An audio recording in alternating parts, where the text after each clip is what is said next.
ನಮಸ್ತೆ. ವಾಸವಿ ಸಾಹಿತ್ಯ ಕಲಾವೇದಿಕೆ ಅರ್ಪಿಸುವ ಮಂದ್ರ ಕಾದಂಬರಿಯ ವಾಚನವನ್ನು ಮಾಡ್ತಾ ಇದ್ವಿ. ಮೋಹನ್ ಲಾಲ್ ಅಮೆರಿಕಕ್ಕೆ ಬಂದಿದ್ದು, ಮಧುಮಿತಾ ಅವಳಿಗೆ ಮತ್ತು ಸಂಗೀತ ಹೇಳಿಕೊಟ್ಟಿದ್ದು, ಅಲ್ಲಿ ಅವ್ರ ಜೊತೆಗೆ ಸಹ ಗಾಯನ ಮಾಡಿದ್ದು. ವಿಕ್ರಮ್ ತುಂಬ ಸಂತೋಷಪಟ್ಟಿದ್ದು.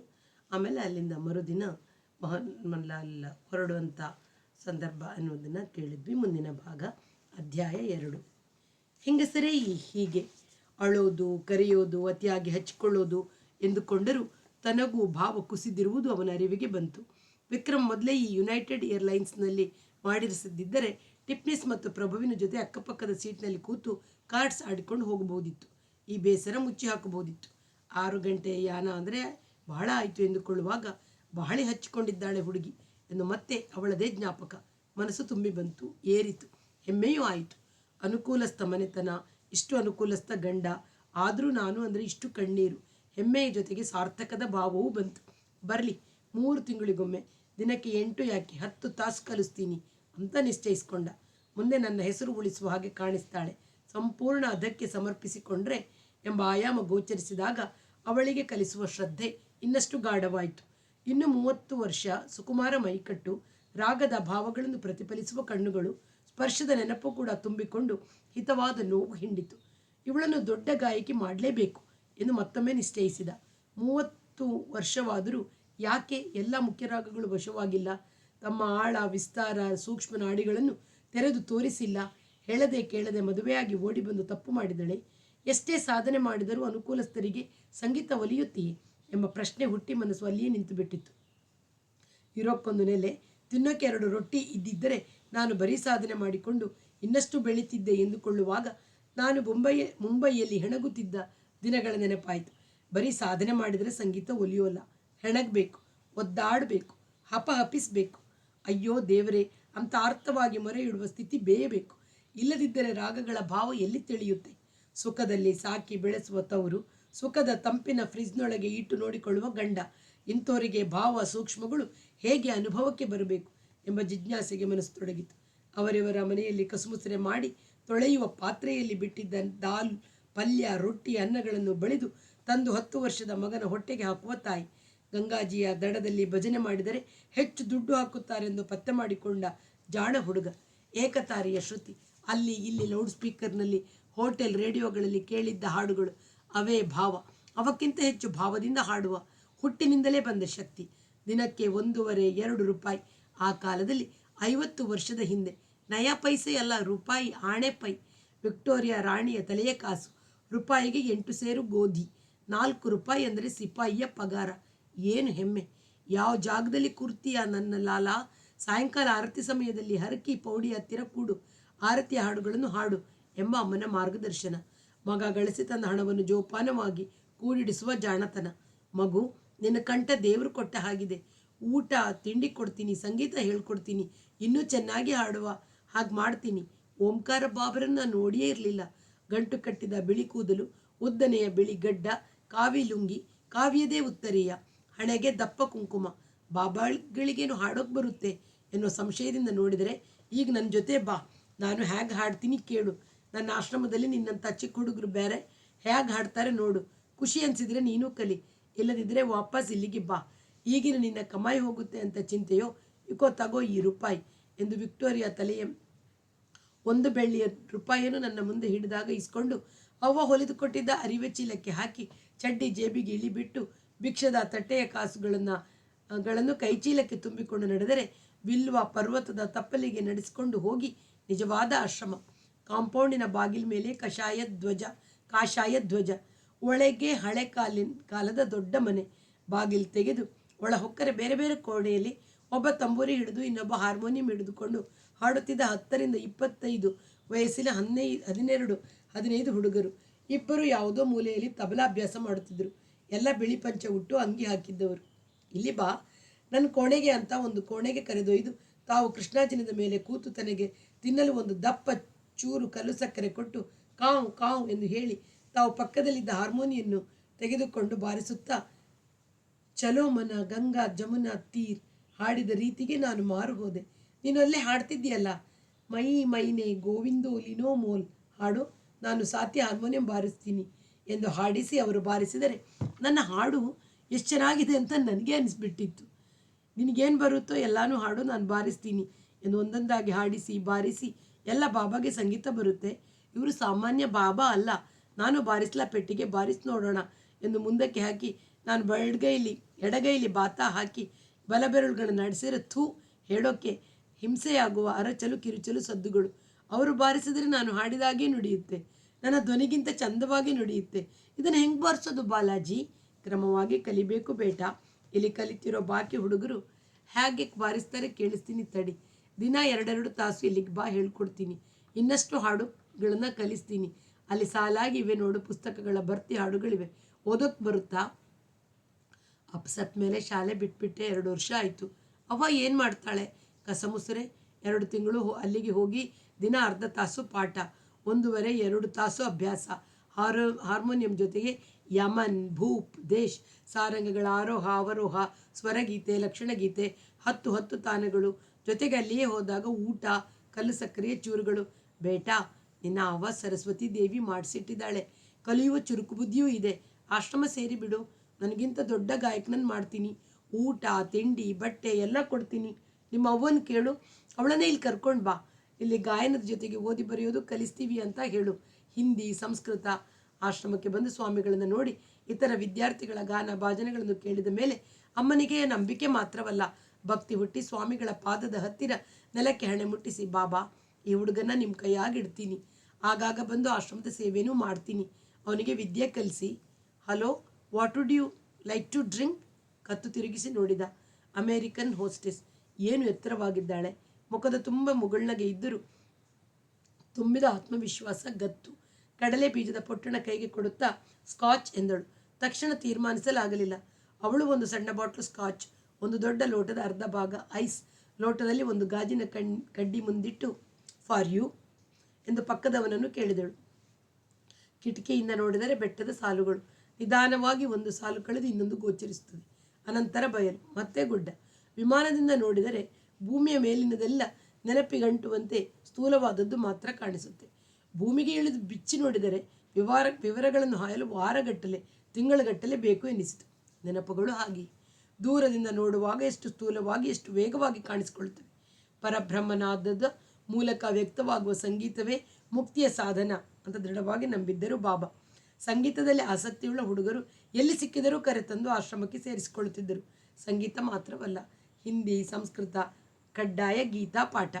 ಬೆಳಗ್ಗೆದ್ದರೆ ಯೋಗಾಸನ, ಪ್ರಾಣಾಯಾಮ, ಸ್ವರ ಸಾಧನೆ. ಪ್ರತಿಯೊಂದು ಸ್ವರವನ್ನು ಓಂಕಾರದಲ್ಲಿ ಹೇಳುತ್ತಾ ಓಂಕಾರದಲ್ಲಿಯೇ ಮಂತ್ರ ಸಾಧನೆ ಮಾಡಬೇಕು. ಆರಂಭದಲ್ಲಿ ಹಾರ್ಮೋನಿಯಂ ಸಂಗಡ, ಅನಂತರ ಬರೀ ತಂಬೂರಿ ಶ್ರುತಿಯಲ್ಲಿ ಪಾಠ. ಒಬ್ಬೊಬ್ಬ ವಿದ್ಯಾರ್ಥಿಯನ್ನು ಸೇರಿಕೊಂಡಾಗಲೂ ಹರಿದ್ವಾರ, ಮೇರಠ್, ಸಹರನ್, ಪುರ, ಬರೇಲಿ ಮೊದಲಾದ ಊರುಗಳಲ್ಲಿ ಒಬ್ಬೊಬ್ಬ ಶೇಟುವಿಗೆ ಆ ಹುಡುಗನ ಬಟ್ಟೆಗಳ ಜವಾಬ್ದಾರಿಯನ್ನು ವಹಿಸುತ್ತಿದ್ದರು. ಶೇಟು ಕ್ರಮವಾಗಿ ವರ್ಷಕ್ಕಾಗುವ ದಿನಸಿ, ಧಾನ್ಯ, ದಕ್ಷಿಣೆ ಮತ್ತು ಬಟ್ಟೆಗಳನ್ನು ಗುರುಪೂರ್ಣಿಮೆಯನ್ನು ತಂದೊಪ್ಪಿಸುತ್ತಿದ್ದರು.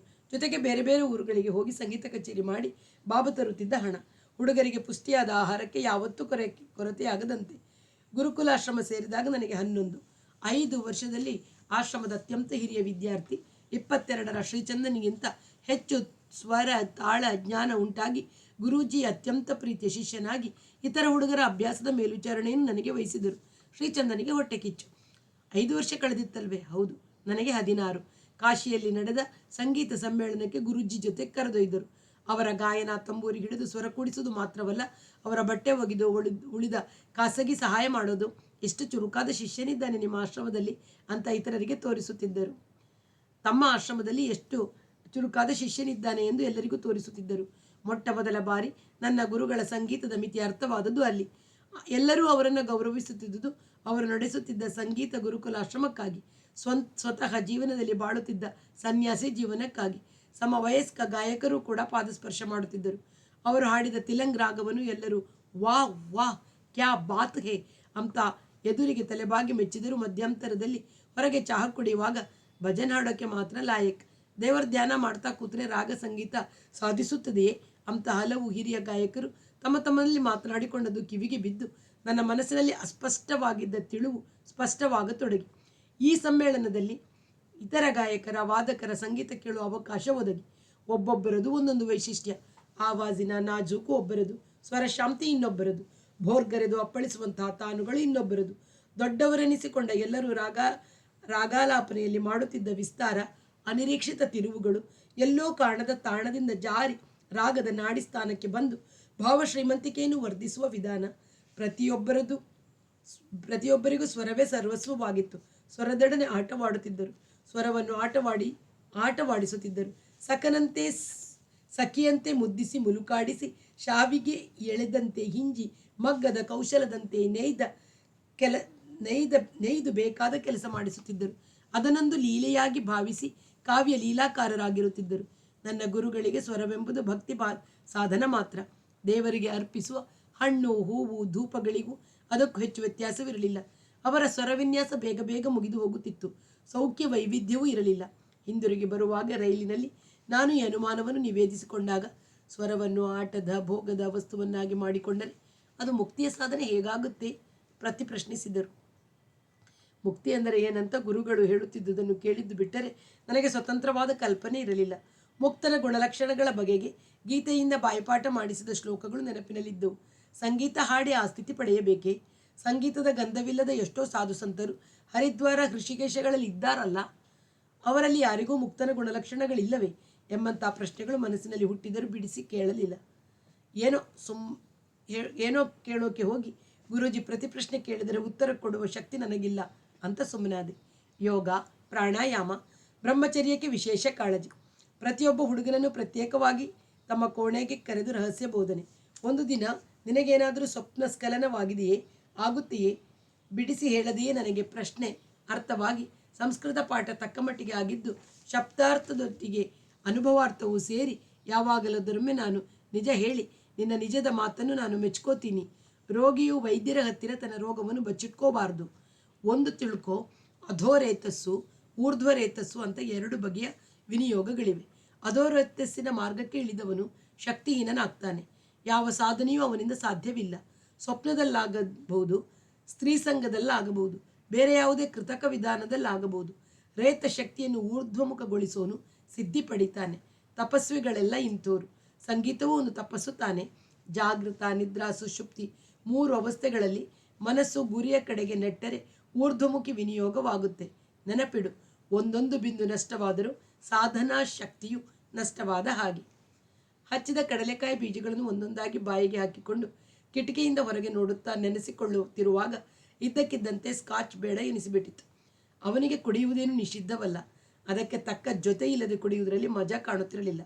ಟಿಪ್ನಿಸ್ ಆದರೂ ಇದ್ದರೆ ಒಂದೊಂದು ಗುಟುಕು ಇರುತ್ತಾ ಮಾತನಾಡಿಕೊಂಡು 1 ತಿಂಗಳಿಂದ ಮುಂಬೈಯಲ್ಲಿ, ಒಟ್ಟು ಇಂಡಿಯಾದ ಸಂಗೀತ ಪ್ರಪಂಚದಲ್ಲಿ ಏನಾದರೂ ಮಸಾಲೆ ಸಂಗೀತ ನಡೆದಿದೆಯೇ ಎಂದು ಕೇಳುತ್ತಾ ಮಜಾ ಇರ್ತಿತ್ತು. ಒಬ್ಬನೇ ಕುಡಿದರೆ ಏನು ಸುಖ ಅಂದುಕೊಂಡ.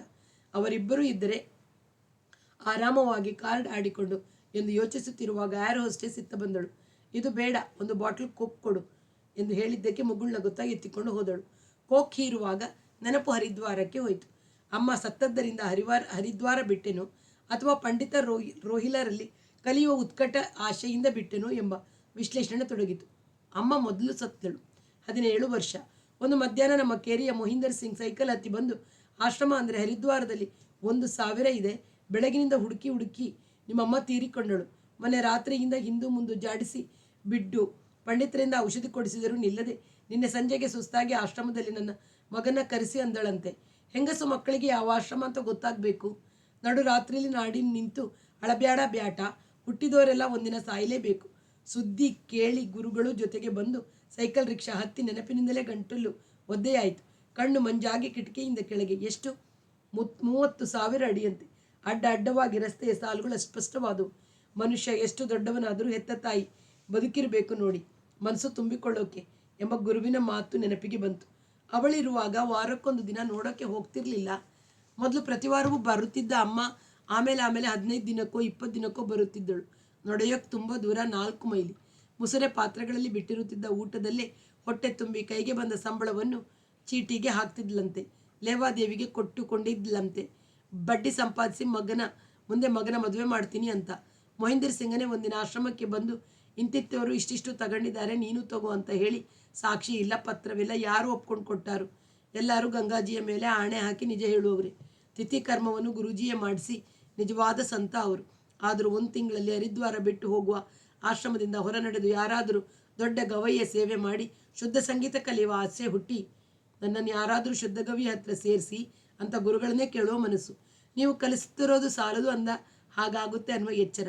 ಅದೇ ಸಮಯದಲ್ಲಿ ಪಂಡಿತ್ ರಾಮನಾರಾಯಣ್ ರೋಹಿಲಾ ಪತ್ನಿ ಸಮೇತ ತೀರ್ಥಯಾತ್ರೆಗೆ ಅಂತ ಹರಿದ್ವಾರಕ್ಕೆ ಬಂದು ಆಶ್ರಮದಲ್ಲಿ ಉಳಿದು ಕಾಶಿ ಸಂಗೀತ ಸಮ್ಮೇಳನದಲ್ಲೇ ನೋಡಿದ್ನಲ್ಲ, ನಿಗಾ ನೋಡ್ಕೊಳ್ಳೋಕ್ಕೆ ಗುರುಜಿ ನನ್ನನ್ನೇ ನೇಮಿಸಿ ಸಂಜೆ ಆಶ್ರಮದಲ್ಲಿ ಎಲ್ಲ ವಿದ್ಯಾರ್ಥಿಗಳ ಎದುರಿಗೂ ಎಷ್ಟು ಚೆನ್ನಾಗಿ ಭೂಪಾಲಿ ಹಾಡಿದರು. ಹಿಮಾಲಯದ ಎತ್ತರಕ್ಕೂ ತೆಳುವಾದ ಗೋಧೋಳಿ ಹರಡಿದ ಭಾವ. ಒಂದೊಂದು ಸ್ವರವು ಗಂಗಾಜಿಯ ಮೇಲೆ ತೇಲಿ ಬಿಟ್ಟ ಆರತಿಯ ದೊನ್ನೆಯಂಥ ನಿಶ್ಶಬ್ದ ನಡೆ. 5 ಸ್ವರಗಳಾದರೂ 100 ತರುಹದ ನೇಯ್ಗೆ. ಹಾಡುತ್ತಾ ಸಾಗಿದಂತೆ ಭೂಪಾಲಿಗೆ ಇಷ್ಟು ಭಂಗಿಗಳಿವೆ, ಇಷ್ಟೊಂದು ರೂಪಗಳಿವೆ. ಗಾಂಭೀರ್ಯದ ಅಂಚಿನಲ್ಲೇ ಸುಳಿದು ಮುಗಳ್ನಗುವ ಚಾಂಚಲ್ಯದ ಆಳದಲ್ಲಿ ಧ್ವನಿಸುವ ಶಾಂತ ಗಾಂಭೀರ್ಯ. ಗಾಂಧಾರ ದೈವತಗಳು ಆಳದಲ್ಲಿ ಪ್ರಕಟಿಸುವ ಸ್ನೇಹದ ವಿವಿಧ ಸ್ವರೂಪಗಳು. ನಾವೆಲ್ಲ ಈ ರಾಗದ ಸ್ವರಗೀತೆ ಲಕ್ಷಣಗೀತೆಗಳನ್ನು ಬಾಯ್ಪಾಠ ಮಾಡಿ ಹಾಡಿದ್ದೇ ಹಾಡಿದ್ದು. ನಾನಂತೂ ಗುರೂಜಿ ಹೇಳಿಕೊಟ್ಟ ಆಲಾಪವನ್ನು ಸಮರ್ಥವಾಗಿ ಒಪ್ಪಿಸುತ್ತಿದ್ದೆ. ಹರಿದ್ವಾರದಲ್ಲಿ 3 ದಿನವಿದ್ದ ಗವೈಗಳು ಋಷಿಕೇಶದ ಮಾರ್ಗ ಚಾರೋಧಾಮಗಳಿಗೆ ಹೋದರಲ್ವೇ. ಹಿಂದಿರುವಾಗ ನಮ್ಮ ಆಶ್ರಮಕ್ಕೆ ಬರುವ ಆಲೋಚನೆಯನ್ನು ಅವರೇನು ವ್ಯಕ್ತಪಡಿಸಲಿಲ್ಲ. ಅವರು ಹೋದ 2 ದಿನ ಮನಸ್ಸು ಖಿನ್ನವಾಗಿತ್ತು. ಮೂರನೆಯ ದಿನ ಹೇಗಾದರೂ ಮಾಡಿ ಅವರಿಂದ ಪಾಠ ಹೇಳಿಸ್ಕೊಂಡು ಕಲಿಯಬೇಕು ಎಂಬ ಬಯಕೆ. ಇಲ್ಲಿದ್ದ 3 ದಿನವೂ ನಾನು ಶ್ರದ್ಧೆಯಿಂದ ಅವರಿಬ್ಬರ ಸೇವೆ ಮಾಡಿದ್ದನೆಂಬ ಅಂಶ ಕೂಡಿ ಶಿಷ್ಯನಾಗೋಕೆ ನನ್ನ ಅರ್ಹತೆಯನ್ನು ಗಟ್ಟಿ ಮಾಡಿ ಮಾತಾಜಿಯಂತೂ ನನ್ನನ್ನು ಎಷ್ಟು ಅಕ್ಕರೆಯಿಂದ ಮಾತಾಡಿಸ್ತಿದ್ರು. ಯಾವ ಕ್ಷಣದಲ್ಲಿ ಅವರು ಯಾವ ಪದಾರ್ಥ ಕೇಳಿದ್ರು ನಾನು ಆಶ್ರಮದ ಅಡಿಗೆ ಮನೆಯಿಂದ ಕೊಡ್ತಿದ್ದೆ. ಇಲ್ಲದಿದ್ದರೆ ಸೈಕಲ್ ಹತ್ತಿ ಹಕ್ಕಿಯ ವೇಗದಲ್ಲಿ ಪೇಟೆಗೆ ಹೋಗಿ ತಂದೊಪ್ಪಿಸ್ತಿದ್ದೆ. ಮೋಹನ್, ಎಷ್ಟು ಜಾಣ ಹುಡುಗ ನೀನು, ಬಾಯಿ ತುಂಬ ನುಡಿತಿದ್ದರು. ಗವೈಗಳು ತುಂಬು ಕಂಠದಿಂದ ಷಡ್ಜ ಹಿಡಿಯುವಂತೆ. ಸಾಗರಕ್ಕೆ ಹೋಗಿ ಅವರಿಬ್ಬರ ಪಾದಕ್ಕೆ ಬಿದ್ದು ಬೇಡಿಕೊಂಡ್ರೆ ವಿದ್ಯೆ ಕಲಿಸಿಯೇ ಕಲಿಸ್ತಾರೆ ಅನ್ನೋ ನಂಬಿಕೆ ಮನಸ್ಸನ್ನು ತುಂಬಿ ನನ್ನನ್ನು ಅವರಲ್ಲಿಗೆ ಕಳಿಸಿ ಅಂತ ಬಾಬರನ್ನೇ ಕೇಳಿದರೆ ಹೇಗೆ ಅನ್ನುವ ಉಪಾಯ ಹೊಳೆದು. ಅವರು ಹೇಗೂ ಸ್ನೇಹಿತರು, ಕೇಳಿಯೇ ಬಿಟ್ಟೆ. ಬಾಬಾ ಮಾತಾಡಲಿಲ್ಲ. ಮುಖದಲ್ಲಿ ಕಣದಷ್ಟು ಕಿಂಚಿತ್ತಾದ ಅಪ್ರಸನ್ನತೆ ಕಂಡು ಕಾಣೆಯಾಯಿತು. ಅವರ ಮೇಟಿ ವಿದ್ಯಾರ್ಥಿ ಇನ್ನೊಬ್ಬ ಗುರುವಿನ ಹತ್ತಿರ ಹೋಗುವ ವಿಚಾರ ಹುಟ್ಟುವುದೇ ಸಾಕಲ್ಲವೇ ಅಪ್ರಸನ್ನತೆ ಹುಟ್ಟೋಕ್ಕೆ ಅನ್ನೋ ವಿವೇಚನೆ ಹೊಳೆದಿರಲಿಲ್ಲ. ಸಾಯಂಕಾಲವಲ್ಲವೇ ಅವರು ಹೇಳಿದ್ದು, ಗವೈಗಳ ಗಾನ ನಿನ್ನನ್ನು ಆಕರ್ಷಿಸಿರೋದು ಸಹಜ, ಆದರೆ ಅದು ಲೌಕಿಕ ಸಂಗೀತ, ಅಧ್ಯಾತ್ಮದ ಒಳ ಬೆಳಕಿಲ್ಲದ್ದು. ತಾಲ ಸ್ವರವಿನ್ಯಾಸ, ಎಷ್ಟು ಸುತ್ತಿನ ತಾನ ತಿರುಗಿದರೂ ತಾನು ಎಲ್ಲಿದ್ದೇನೆಂಬ ಸಂಪೂರ್ಣ ಅರಿವಿದ್ದು ಬೇಕಾದಾಗ ಸಂಹಿಡಿಯುವುದು, ವಾದಿ ಸಂವಾದಿಗಳ ರಸವನ್ನು ಕಣೆಯ ಕಬ್ಬಿನ ಜಲ್ಲೆಯ ರಸ ಹಿಂಡುವಂತೆ ಹಿಂಡುವುದು. ಸಂಗೀತ ಅಂದರೆ ಬರೀ ಇಷ್ಟೇನೆ, ಮತ್ತಿನ್ನೇನು? ಇವೆಲ್ಲ ಸೇರಿದರೆ ತಾನೇ ಭಾವಪುಷ್ಟಿಯಾಗುವುದು ಎಂಬ ಪ್ರಶ್ನೆ ಮನಸ್ಸಿನಲ್ಲಿ ತಕ್ಷಣ ಹುಟ್ಟಿದರೂ ಕೇಳಲಿಲ್ಲ. ನೀವು ಹೇಳುವ ಆಧ್ಯಾತ್ಮಿಕ ಸಂಗೀತದಲ್ಲಾದರೂ ಏನಿದೆ? ಅಧ್ಯಾತ್ಮ ಅರ್ಥದ ಚೀಜ್ ಬಿಟ್ಟು ಅನ್ನುವ ಪ್ರಶ್ನೆ ಮೂಡಿದ್ದು ಅನಂತರ. ಬಾಬಾರ ವಿರುದ್ಧ ಪ್ರಶ್ನೆ ಕೇಳುವುದು ಬರೀ ಧೈರ್ಯದ ಮಾತಾಗಿರಲಿಲ್ಲ. ಭಕ್ತಿ ಕೃತಜ್ಞತೆಗಳನ್ನು ಪ್ರಶ್ನಿಸೋದು ಹೇಗೆ? ಎಷ್ಟು ಪ್ರೀತಿಯಿಂದ ನಮ್ಮನ್ನು ಸಾಕಿ ಸಲಹುತ್ತಿದ್ದಾರೆ. ನಾನೆಂದರೆ ಎಂಥ ಅಕ್ಕರೆ. ಅವರ ಮೂಲಭೂತ ಶ್ರದ್ಧೆಯನ್ನು ವಿಮರ್ಶಿಸೋಕೆ ನಾನೆಷ್ಟರೋನು ಅಂತ ತೂಗಿ ನೋಡಿಕೊಂಡೆ. ಅಧ್ಯಾತ್ಮದ ಕವಿತೆಯನ್ನು ಚೀಸ್ ಮಾಡಿ ಹಾಡಿಬಿಟ್ಟರೆ ಸಂಗೀತ ಅಧ್ಯಾತ್ಮವಾಗಿ ಬಿಡುತ್ತೀ? ಭಕ್ತಿ ಭಾವ ಒಂದೇ ಸಂಗೀತದ ರಸವೇ ಅನ್ನುವ ಪ್ರಶ್ನೆಗಳನ್ನು ಕಾಶಿಯ ಸಮ್ಮೇಳನದಲ್ಲಿ ಯಾರೋ ಬಾಬಾ ಅವರನ್ನೇ ಕೇಳಿದ ನೆನಪು ಹುಟ್ಟಿ.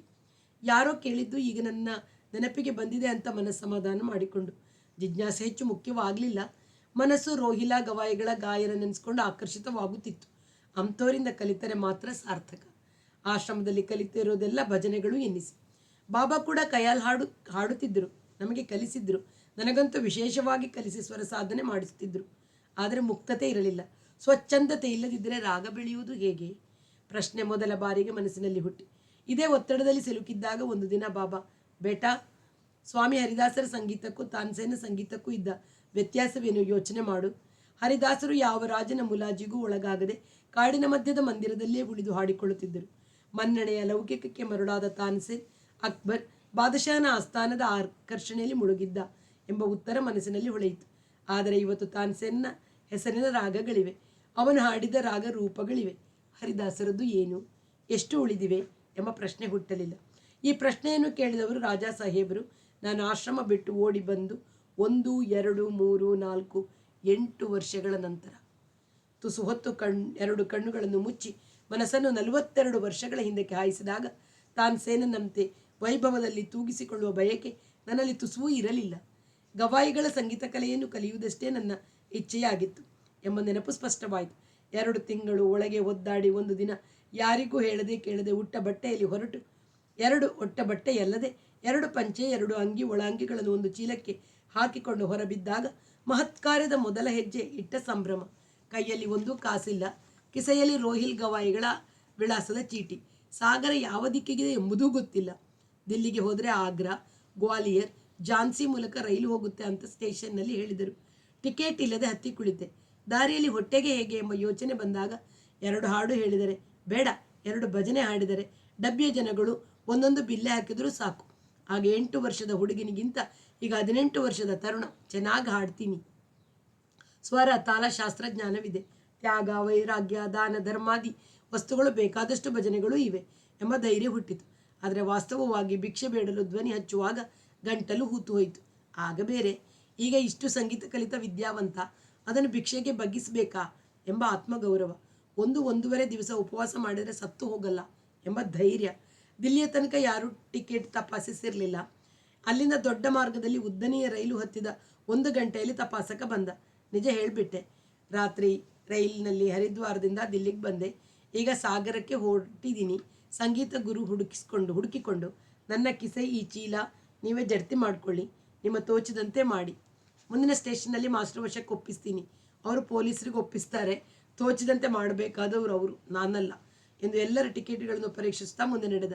10 ನಿಮಿಷ ನಡೆದ ನಂತರ ನನ್ನಲ್ಲಿಗೆ ಬಂದ. ಟಿಕೆಟ್ ಇಲ್ಲದೆ ಪ್ರಯಾಣ ಮಾಡ್ತಿದ್ದಿ, ಸೀಟಿನ ಮೇಲೆ ಕೂತಿದ್ದಿ, ಇಳಿದು ನೆಲದ ಮೇಲೆ ಕೂರು ಅಥವಾ ಬಾಗಿಲ ಹತ್ತಿರ ನಿಂತ್ಕೋ ಎಂದ. ವಿಧೇಯತೆಯಿಂದ ನೆಲದ ಮೇಲೆ ಕುಳಿತೆ. ನಾನು ಝಾನ್ಸಿ ತನಕ ಇರ್ತೀನಿ, ಆಮೇಲೆ ಸಿಕ್ಕಾಕಿಕೊಂಡ್ರೆ ಬೇರೆ ಟಿ ಏನು ಮಾಡ್ತಾನೋ ಅವನಿಗೆ ಬಿಟ್ಟದ್ದು ಎಂದು ಹೇಳಿ ಹೋದ. ನಾನು ನೆಲದ ಮೇಲೆ ಕೂರುವ ಮೊದಲು ಕೂತ ಮೊದಲ ಸಾಲಿನಲ್ಲಿ 4ನೆಯ ವ್ಯಕ್ತಿ, ಸುಮಾರು 50 ವರ್ಷ, ಪ್ಯಾಂಟ್ ಶರ್ಟು, ಕಿವಿಯ ಹತ್ತಿರ ಬಿಳಿಗೂದಲು. ಇಲ್ಲಿ ಬಾ, ಸನ್ನೆ ಮಾಡಿ ಕರೆದು ಜರುಗಿ ಇಲ್ಲಿ ಕೂತ್ಕೋ. ನನ್ನ ಹತ್ತಿರ ಹೆಚ್ಚು ರೊಟ್ಟಿ ಇವೆ, ಇಬ್ಬರು ತಿನ್ನೋಣ. ಪರವಾಗಿಲ್ಲ ಬಿಡಿ, ನಾನು ಉಪವಾಸ ಮಾಡಬೇಕು ಅಂತ ನಿಶ್ಚಯಿಸಿದ್ದೀನಿ. ಏನು ಸಿಕ್ಕದಿದ್ದಾಗ ಮಾಡೋದು ಸರಿ. ನನ್ನ ಹತ್ರ ತುಂಬ ರೊಟ್ಟಿ ಇವೆ, ನಂತರ ಮನೆಯಲ್ಲಿ ಕಟ್ಕೊಟ್ಟಿದ್ದಾರೆ. ಗಂಟು ಬಿಚ್ಚಿ 2 ದಪ್ಪ ಪರಾಟ, ಆಲೂಗಡ್ಡೆ, ಬದನೆಕಾಯಿ, ಈರುಳ್ಳಿಗಳ ಪಲ್ಯ ಕೊಟ್ಟು ತಾನು ಅಷ್ಟನ್ನು ಹಿಡಿದು ತಿಂದರು. ಇನ್ನೊಂದು ಕೊಡಲೆ, ನನಗೆ ಸಾಕಾಗಿತ್ತು. ಸಂಗೀತ ಯಾರಿಂದ ಕಲಿತೆ? ಸಾಗರದಲ್ಲಿ ಯಾರಿಂದ ಕಲಿಯೋಕೆ ಹೋಗ್ತಿದ್ದೀಯಾ? ನಾನು ಎಲ್ಲ ಹೇಳಿದ ಮೇಲೆ ರೋಹಿಲಾ ಗವಾಯಿ ಚೆನ್ನಾಗಿ ಹಾಡ್ತಾರೆ, ನಾನು ಕೇಳಿದ್ದೀನಿ. ಅನಂತರ ಯಾವುದಾದ್ರೂ ಒಂದು ರಾಗ ಹಾಡ್ತೀಯಾ, ಒಂದು ಚೂರು ಆಲಾಪ ಹಾಡಬೇಕೆಂದು ಕೃತಜ್ಞತೆ ಪ್ರೇರಿಸಿತು. ಜೊತೆಗೆ ಹಾಡಿಕೊಳ್ಳುವ ಲಹರಿ. ಹೊರಗೆ ನೋಡಿದೆ. ಬೆಳಗಿನ 9 ಗಂಟೆ. ರಾಮ್ಕಲಿ ಹಾಡ್ತೀಯಾ? ಅವರೇ ಸೂಚಿಸಿದರು. ಗಂಟಲು ಕೊಸರಿಕೊಂಡು ಷಡ್ಜ ಹಿಡಿಯಲು ಯತ್ನಿಸಿದೆ. ಸಿಕ್ಕಲಿಲ್ಲ. ಕಣ್ಣು ಮುಚ್ಚಿ ಹುಡುಕಿದೆ. ಓಡುವ ರೈಲಿನ ಧಡ ಧಡ ಶ್ರುತಿಯು ಯಾವ ಮನುಷ್ಯನ ಶ್ರುತಿಗಿಂತ ವಿಪರೀತ ಮೇಲಿತ್ತು. ಈ ಸದ್ದಿನಲ್ಲಿ ಶ್ರುತಿ ಸಿಕ್ಕೋದಿಲ್ಲ, ಹಾಡೋಕ್ಕೆ ಆಗೋಲ್ಲ, ಮಾಫ್ ಮಾಡಬೇಕು. ನೀನು ಅಸಲಿ ಗಾಯಕ ಇದ್ದಿ, ಮೆಚ್ಚುಗೆ ಸೂಚಿಸಿದರು. ತಮ್ಮಲ್ಲಿ ಉಳಿದಿದ್ದ 4 ಪರಾಟ ಪಲ್ಯಗಳನ್ನು ಕೊಟ್ಟು ನಾನು ಗಾಡಿ ಬದಲಿಸಬೇಕಾದ ವಿವರಗಳನ್ನು ಹೇಳಿ ಗ್ವಾಲಿಯರ್ನಲ್ಲಿ ಇಳಿದು ಹೋದರು. ಗವಾಯಿಗಳಿಗಾಗಲಿ ಮಾತಾಜಿಗಾಗಲಿ ತಕ್ಷಣ ನನ್ನ ಗುರುತು ಸಿಕ್ಕಲಿಲ್ಲ. 2 ತಿಂಗಳು ಕಳೆದಿತ್ತಲ್ವೇ? ಸಾಷ್ಟಾಂಗ ಪಾದಸ್ಪರ್ಶ ಮಾಡಿ ಮೋಹನ್ ಲಾಲ್, ಹರಿದ್ವಾರದ ಓಂಕಾರ ಬಾಬಾ ಆಶ್ರಮ ಎಂದ ಮೇಲೆ ಅರೇ ಅರೇ ಏನು ಬಂದೆ, ಕೂತ್ಕೋ ಎಂದರು. ಅವರು ಹಾಡಿದ ಭೂಪಾಲಿಯು ನನ್ನ ಮೇಲೆ ಮಾಡಿದ ಪರಿಣಾಮವನ್ನು ಹೇಳಿ, ನಿಮ್ಮಿಂದ ಕಲಿಯಲು ಬಂದಿದ್ದೀನಿ, ಶಿಷ್ಯನಾಗಿ ಸ್ವೀಕರಿಸಿ ವಿದ್ಯಾದಾನ ಮಾಡಬೇಕು ಅಂತ ಮತ್ತೊಮ್ಮೆ ನಮಸ್ಕರಿಸಿದ ತಕ್ಷಣ ಹರೇ ಹರೇ, ವಿದ್ಯಾದಾನ ಮಾಡೋಕ್ಕೇನು, ಶಿಷ್ಯನಾಗಿ ಸ್ವೀಕರಿಸಬೇಕಾದರೆ ಹುಡುಗಾಟವೇ? ನಿನಗೆ ಅಪ್ಪ ಅಮ್ಮ ಯಾರೂ ಇಲ್ಲ ಅಂದಿದ್ದೀಯಲ್ಲ, ಈಗ ನೆನಪು ಹತ್ತುತ್ತಿದೆ. ಈ ಊರಿನಲ್ಲಿ ಎಲ್ಲಿರ್ತೀಯಾ? ಊಟ ತಿಂಡಿಯ ವ್ಯವಸ್ಥೆ ಏನು? ಗಂಡ ಪೂಜೆಯ ಖರ್ಚು ಏನು? ನನ್ನ ಊಟ ತಿಂಡಿಯ ವ್ಯವಸ್ಥೆ ಪ್ರತ್ಯೇಕವಾಗಿ ನನ್ನ ಆಲೋಚನೆಯಲ್ಲಿ ಬಂದೇ ಇರಲಿಲ್ಲ. ಗುರುಕುಲ ಅಂದರೆ ಶಿಷ್ಯರನ್ನು ಮನೆಯಲ್ಲಿಟ್ಕೊಂಡು ತಾವೇ ಊಟ ಇಕ್ಕಿ ವಿದ್ಯಾದಾನ ಮಾಡುವುದು ಎಂಬ ಕಲ್ಪನೆಯೇ ತಲೆಯಲ್ಲಿ ತುಂಬಿಕೊಂಡಿತ್ತು. ಉತ್ತರ ಹೊಳಿಲಿಲ್ಲ. ನೀನು ಹೀಗೆ ಮೊದಲೇ ಕೇಳಿ ನನ್ನ ಒಪ್ಪಿಗೆ ಪಡೆದೆ ಬರಬಾರ್ದಾಗಿತ್ತು. ಈಗಲೂ ವಾಪಸ್ ಹೋಗಿಬಿಡು. ಗವಾಯಿಗಳ ಭಾವರಹಿತ ಧ್ವನಿ. ಇವನು ದಿಕ್ಕಿಲ್ಲದ ಅನಾಥ, ನನ್ನ ಹತ್ತಿರ ವಿದ್ಯಾ ಕಲಿತಿದ್ದಾನೆ, ಸಹಾಯ ಮಾಡಿ ಅಂತ ನೀವು ಶಿಫಾರಸು ಮಾಡಿದರೆ ಈ ಊರಿನ ಯಾರಾದರೂ ಶೇಟುಗಳು ಧರ್ಮಶಾಲೆಯಲ್ಲಿ 2 ಹೊತ್ತಿನ ರೊಟ್ಟಿಗೆ ವ್ಯವಸ್ಥೆ ಮಾಡಬಹುದು ಎಂದೆ. ಬಾಬಾರ ಆಶ್ರಮದ ವ್ಯವಸ್ಥೆಯ ನೆನಪಾಗಿ ಎಷ್ಟೋ ಶೇಟುಗಳು ಆಶ್ರಮಕ್ಕೆ ಬರುತ್ತಿದ್ದರು. ಯಾವಾಗಲಾದರೊಮ್ಮೆ ಬಾಬಾ ಕೊಡುತ್ತಿದ್ದ ಚೀಟಿಯನ್ನು ಜೇಬಿನಲ್ಲಿಟ್ಟುಕೊಂಡು ಸೈಕಲ್ ಹತ್ತಿ ಅವರು ಹೇಳಿದ ಶೇಟುವಿನ ಅಂಗಡಿಗೋ ಮನೆಗೋ ಹೋಗಿ ತಲುಪಿಸಿ ಅವರು ಕೊಡುತ್ತಿದ್ದ ದಕ್ಷಿಣೆ ತರುತ್ತಿದ್ದೆ. ದಿನಸಿಯಾದರೆ ಅವರೇ ಮೂಟೆಯನ್ನು ಗಾಡಿಯ ಮೇಲೆ ಹಾಕಿ ಕಳಿಸುತ್ತಿದ್ದರು. ಶೇಟುಗಳು ವಿದ್ಯಾರ್ಥಿಗಳ ಜವಾಬ್ದಾರಿ ಹೊರುವ ಪದ್ಧತಿ ಕಾಶಿಯಲ್ಲಿದೆ, ಹರಿದ್ವಾರದಲ್ಲೂ ಇರಬಹುದು, ಈ ಊರಿನಲ್ಲಿಲ್ಲ. ಯಾರಿಗೂ ಶಿಫಾರಸು ಹೇಳಿ ನನಗೆ ಗೊತ್ತಿಲ್ಲ. ನನಗೊಂದು ಚೀಟು ಬರೆದು ಕೊಡಿ. ಮೋಹನ್ ಲಾಲ ಎಂಬ ಹೆಸರಿನ ಹುಡುಗನನ್ನು ನಾನು ಶಿಷ್ಯನಾಗಿ ಸ್ವೀಕರಿಸಿದ್ದೀನಿ. ಇವನ ಊಟ ತಿಂಡಿಗೆ ಧರ್ಮಾತ್ಮರು ಯಾರಾದರೂ ಸಹಾಯ ಮಾಡುವುದು ಅಂತ ನಾನೇ ಶೆಟ್ಗಳನ್ನು ಕಂಡು ಬೇಡ್ಕೋತೀನಿ.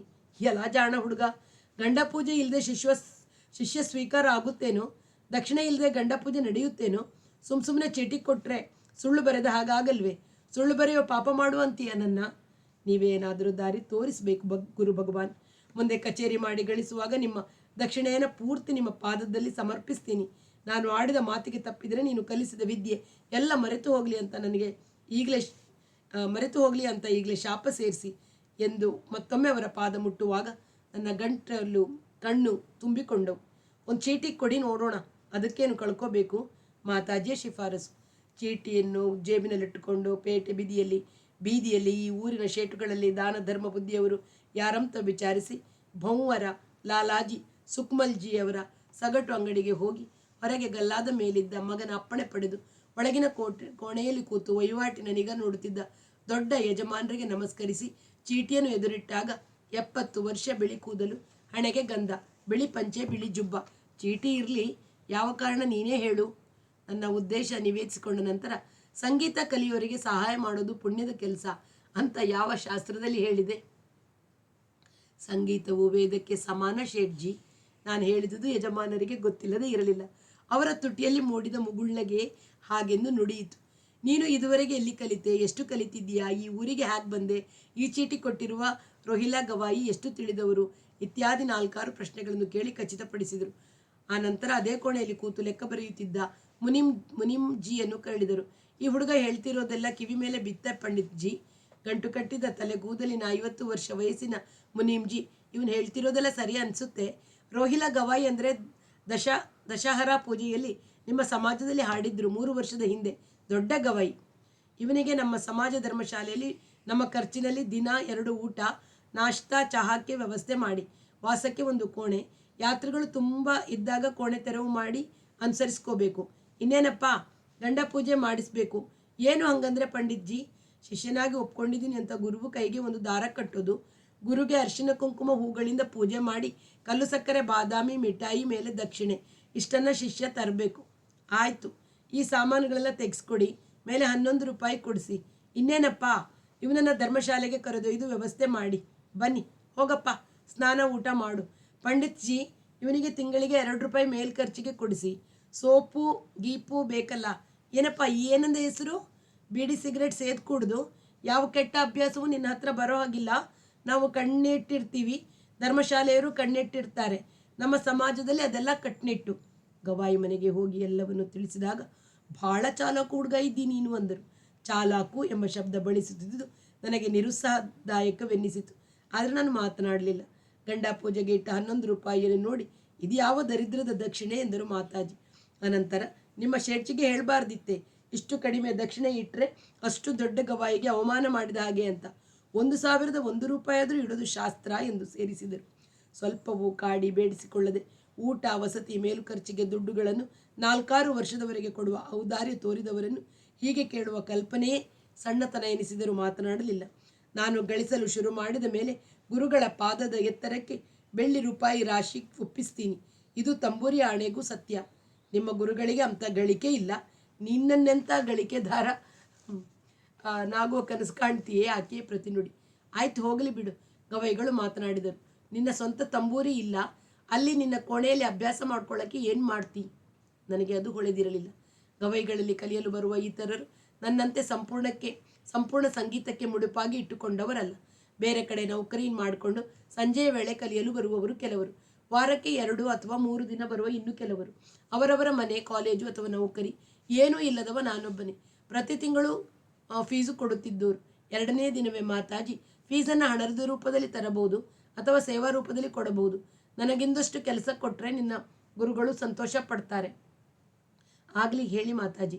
ಆಶ್ರಮದಲ್ಲಿ ನಾವೆಲ್ಲ ಕೆಲಸ ಮಾಡ್ತಿದ್ದೆವು. ಶುರುವಾಯಿತು. ಮೆಲ್ಲಿಗೆ ಹೋಗಿ ಗೋಧಿ ಹಿಟ್ಟು ಮಾಡ್ಕೊಂಡು ಬರೋದು, ತರಕಾರಿ ತರೋದು, ಶುದ್ಧಿ ಮಾಡಿ ಹೆಚ್ಚೋದು. 1 ವಾರದ ನಂತರ ಗುರುವಿನ ಬಟ್ಟೆ ಒಗೆದು ಒಣಗಿಸಿ ಇಸ್ತ್ರಿ ಮಾಡೋದು. ಮನೆ ಕೆಲಸದಳು ತಪ್ಪಿಸ್ಕೊಂಡ ದಿನ ನೆಲ ಒರೆಸಿ, ಸಾರಿಸಿ, ಪಾತ್ರೆ ತೊಳೆದು ನನ್ನನ್ನು ಕಂಡ ತಕ್ಷಣ ಆಕೆಗೆ ಒಂದೊಂದು ಕೆಲಸದ ನೆನಪಾಗಿ, ಒಂದು ದಿನ ಗುರುಗಳು ಮನೆಯಲ್ಲಿ ಇರಲಿಲ್ಲ. ಕೆಲಸ ಹೇಳ್ತೀನಿ ಅಂತ ಮುಖ ಸಿಂಡ್ರಿಸ್ಕೋಬೇಡ. ನಾನು ಹೇಳದೆ ನಿನ್ನ ಗುರುಗಳು ನಿನಗೆ ಹೊಸ ಪಾಠ ಶುರು ಮಾಡೋಲ್ಲ, ಹೊಸ ಅಭ್ಯಾಸ ಮಾಡಿಸೋಲ್ಲ, ನಮ್ಮ ಮನೆತನದ ಸಂಗೀತದ ಗುಟ್ಟು ಹೇಳ್ಕೊಡಲ್ಲ. ಮಾತಾಜಿ ಪ್ರಸನ್ನಳಾದಳೋ ವಿದ್ಯೆ ತಿಳಕೊ. ನಾನು ಹೆಚ್ಚು ಹೆಚ್ಚು ನಿಷ್ಠೆಯಿಂದ ಪರಿಚಾರಿಕೆ ಮಾಡತೊಡಗಿ ಗುರುಗಳು ಏನೂ ಹೇಳಿಕೊಡಲಿಲ್ಲವೆಂದಲ್ಲ, ಕಲಿಸಲೇಬೇಕೆಂಬ ಗಂಭೀರ ಉದ್ದೇಶವಿರಲಿಲ್ಲ. ಒಂದು ದಿನ ಅಪೂರ್ವಕ್ಕೆ ಪಾಠ ಹೇಳೋಕೆ ಆರಂಭಿಸಿದರೆ ಯಾರೋ ಗೆಳೆಯರು ಬಂದು, ಪದಾರಿಯೇ ಪದಾರಿಯೇ, ನಿಮ್ಮ ಚರಣಧೂಳಿ ಬಿದ್ದು ಎಷ್ಟು ತಿಂಗಳಾಗಿತ್ತು, ವೀಳ್ಯದ ಪೆಟ್ಟಿಗೆ ಮುಂದೆ ನೂಕಿ ಹರಟೆ. ನನ್ನ ಪಾಠ ಅಲ್ಲಿಗೆ ಮುಕ್ತಾಯ. ನಿನ್ನ ಪಾಡಿಗೆ ನೀನು ಅಭ್ಯಾಸ ಮಾಡಿಕೋ. ಅವರು ಹೊಸದನ್ನು ಕಲಿಸದೆ ನಾನು ಅಭ್ಯಾಸ ಮಾಡಿಕೊಳ್ಳುವುದು ಏನನ್ನ? ಒಂದೇ ಒಂದು ಸಲ ಯಾವ ಅಡಚಣೆಯೂ ಇಲ್ಲದೆ 1 ತಾಸು ಹಾಡಿ ವಿವರಿಸಿ ರಹಸ್ಯಗಳನ್ನು ಬಿಡಿಸಿ ತೋರಿಸಿ ಕಲಿಸಲಿಲ್ಲ.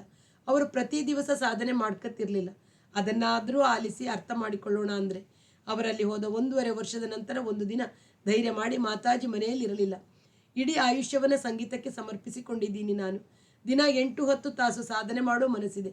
ನೀವು ಬಿಡಿಸಿ ಬಿಡಿಸಿ ಹೀಗೆ ಸಾಧನೆ ಮಾಡು ಅಂತ ತೋರಿಸದಿದ್ದರೆ ನಾನು ಸಾಧನೆ ಮಾಡೋದಾದರೂ ಹೇಗೆ? ದಯವಿಟ್ಟು ಕೋಪ ಮಾಡ್ಕೋಬೇಡಿ. ತಕ್ಷಣ ಸಿಟ್ಟು ಬಂದದ್ದು ಮುಖದಲ್ಲಿ ಕಾಣಿಸಿತು. 5 ನಿಮಿಷದ ನಂತರ, ಆಯಿತು, ತಂಬೂರಿ ಹಚ್ಚು, ಬಿಲಾವಲ್ ಹೇಳ್ತೀನಿ. ಆ ದಿನ 2 ತಾಸು ಸತತವಾಗಿ ಅಡ್ಡಿ ಆತಂಕಗಳಿಲ್ಲದೆ ಪಾಠ. ದಿನ ಇಷ್ಟು ಹೇಳಿದರೆ ನನ್ನ ಅದೃಷ್ಟದ ಬಾಗಿಲು ತೆರೆದಂತೆ ಎಂಬ ಹಿಗ್ಗಿನಲ್ಲಿ ರಾತ್ರಿ ಬಹು ಹೊತ್ತಿನವರೆಗೆ ಅಭ್ಯಾಸ ಮಾಡಿಕೊಂಡೆ. ಮರುದಿನ ಅವರು ಪಾಠ ಮಾಡಲಿಲ್ಲ. ಕ್ರಮೇಣ ಅರ್ಥವಾಗಿ ಅವರು ಸ್ವಭಾವತಃ ಆಲಸಿ, ಆ ರಾಮಪ್ರಿಯರು. ಅವರಲ್ಲಿರುವ ಗಟ್ಟಿ ವಿದ್ಯೆ ತಂದೆ ಕಲಿಸಿದ್ದು. ಅನಂತರ ರೂಢಿಸಿಕೊಳ್ಳಲಿಲ್ಲ. 100 ಕಡೆಗೆ ಹೋಗಿ ದೊಡ್ಡ ಸಭೆಗಳಲ್ಲಿ ಕಚೇರಿ ಮಾಡಿ ಕೀರ್ತಿ ಸಂಪಾದಿಸಬೇಕೆಂಬ ಆಕಾಂಕ್ಷೆಯೂ ಇಲ್ಲ. ಇರುವ 3 ಹೆಣ್ಣು ಮಕ್ಕಳು ಮದುವೆಯಾಗಿ ಸುಖವಾಗಿದ್ದಾರೆ. ನಾನು ಇನ್ನು ಇವರಿಂದ ಹೆಚ್ಚಿನದೇನನ್ನು ಬಯಸಬಾರದು. ಪೂರ್ವಾಪರ ವಿಚಾರಿಸಿ ತಿಳಿದುಕೊಳ್ಳದೆ ಇವರು ಹಾಡಿದ ಒಂದು ರಾಗದಿಂದ ಪ್ರೇರಿತನಾಗಿ ಓಡಿ ಬಂದ ನಾನು ಮೂರ್ಖ ಅಂತ ಅರ್ಥವಾಗಿ, ಅದಕ್ಕೆ 6 ತಿಂಗಳು ಮೊದಲೇ ಅಲ್ಲವೇ ಇಸ್ಪೇಟಿನ ರುಚಿ ಅಂಟಿದ್ದು ಎಂದುಕೊಳ್ಳುವಾಗ ಒಂದೇ ವಿಮಾನದಲ್ಲಿ 3 ಟಿಕೆಟ್ ಮಾಡಿಸಿದರೆ ಸುಖವಾಗಿ 6 ಗಂಟೆ ಆಡಿಕೊಂಡು ಹೋಗಬಹುದಿತ್ತು. ಒಂಟಿಯಾಗಿ ಕೂತರೆ ಏನೇನೋ ನೆನಪುಗಳು, ಸುಳೆ ಮಗನ ನೆನಪುಗಳು ಸುಮ್ಮನೆ ಬಂದು ಹೋಗೋಲ್ಲ, ಚಿತ್ತವನ್ನು ಕಲುಕುತ್ತವೆ. ಒಂದು ಸಲ ಬಂದಾಗ ಒಂದು ಭಾವ ಒಸರಿದರೆ ಅದೇ ನೆನಪು ಇನ್ನೊಮ್ಮೆ ಕಾಣಿಸಿಕೊಳ್ಳುವಾಗ ಇನ್ನೊಂದು ಭಾವ ಹುಟ್ಟಿಸುತ್ತೆ ಎಂದುಕೊಂಡು ಕಿಟಕಿಯಾಚೆಗೆ ನೋಡಿದ. 30,000 ಅಡಿ ಎತ್ತರದಲ್ಲಿ ಕೆಳಗಿನ ನೆಲ, ನೀರು, ಬೆಟ್ಟ, ಕಾಡುಗಳೆಲ್ಲ ನೆನಪಿನಂತೆಯೇ ದೂರವಾಗಿ ಬಿಡುತ್ತವೆ ಎಂದುಕೊಳ್ಳುವಾಗ, ಯುವರ್ ಮೀಲ್ ಸರ್ ಎಂಬ ಹೆಣ್ಣು ಧ್ವನಿ. ಇತ್ತ ತಿರುಗಿ ಅವಳು ಕೊಟ್ಟ ಆಯಾಕಾರದ ತಟ್ಟೆಯ ಎದುರಿನ ಕಿರುಹಲಗೆಯ ಮೇಲಿಟ್ಟುಕೊಂಡು ಮುಚ್ಚಳ ತೆಗೆಯುವಾಗ ಜಯನಾರಾಯಣನ ನೆನಪಾಯಿತು. ಎಷ್ಟೋ ದಿನ ಧರ್ಮಶಾಲೆಯಲ್ಲಿ ಅತಿಥಿಗಳಿರುತ್ತಿರಲಿಲ್ಲ. ನಾನು ರಾತ್ರಿಯ ವೇಳೆ ತಂಬೂರಿ ಬಾರಿಸಿಕೊಂಡು ಅಭ್ಯಾಸ ಮಾಡಿದರೆ ಅವನ ಹೆಂಡತಿ ಮಗುವಿನ ಜೊತೆಗೆ ನನ್ನ ಕೋಣೆಯಲ್ಲಿಯೇ ಮಲಗಿ ಕೇಳಿಕೊಳ್ಳುತ್ತಿದ್ದ. ಸಂಗೀತ ತಿಳಿಯದಿದ್ದರೂ ರುಚಿ ಇರುತ್ತಿತ್ತು. ಕ್ರಮೇಣ ನಾನು ಅಭ್ಯಾಸ ಬಿಟ್ಟ ಮೇಲೆ ಒಂದು ದಿನ ಅವನೇ ಬಂದು, ಸ್ಪೀಟ್ ಬರುತ್ತಾ? ಇಲ್ಲ, ನಾನು ಹೇಳ್ಕೊಡ್ತೀನಿ, 2 ದಿನದಲ್ಲಿ ಕಲಿಬಹುದು. ನಾನು ಒಲ್ಲೆ. ಜೂಜಾಡೋದು ಪಾಪ. ಹಾಗಂತ ಯಾರು ಹೇಳಿದರು? ಶಾಸ್ತ್ರ ಪುರಾಣಗಳಲ್ಲಿ, ಮಹಾಭಾರತದಲ್ಲಿ ಯುದ್ಧ, ನಳ ಮಹಾರಾಜನ ವನವಾಸ ಕೇಳಿಲ್ವೇ? ರಾಜ್ಯನೇ ಇಟ್ಟು ತಮ್ಮಂದಿರು ಹೆಂಡತಿನ ಇಟ್ಟು ಆಡಬಾರ್ದು ಅಂತ ಮಾತ್ರ ಮಹಾಭಾರತದ ನೀತಿ ಪಾಠ. ಒಂದೊಂದು ಪೈಸೆ ಇಟ್ಟು ಮನರಂಜನೆಗೆ ಆಡಬಾರ್ದು ಅಂತ ವ್ಯಾಸ ಮಹರ್ಷಿಗಳು ಎಲ್ಲಾದರೂ ಹೇಳಿದ್ದಾರ? ತೋರಿಸು. ನನಗೆ ಉತ್ತರ ಹೊಳಿಲಿಲ್ಲ. ಒಂದು ತಿಳ್ಕ, ಜೀವನ ಅಂದರೆ ಒಂದು ಜೂಜು. ನಾವು ಇಸ್ಪೀಟನ್ನೋ ಪಗಡೆನೋ ಇಟ್ಟು ಜೂಜಾಡಿ ಅಭ್ಯಾಸ ಮಾಡಿಕೊಂಡ್ರೆ ಜೀವನವೆಂಬ ಜೂಜಿನಲ್ಲಿ ಗೆಲ್ಲುವ ಚಬುಕು ಬರುತ್ತೆ. ಇಲ್ದಿದ್ರೆ ಜೀವನದಲ್ಲಿ ಸೋಲ್ತೀವಿ. ಅವನ ವಾದವನ್ನು ಒಪ್ಪಿ ನಾನು ಎಲೆ ಹಿಡಿಯಲಿಲ್ಲ.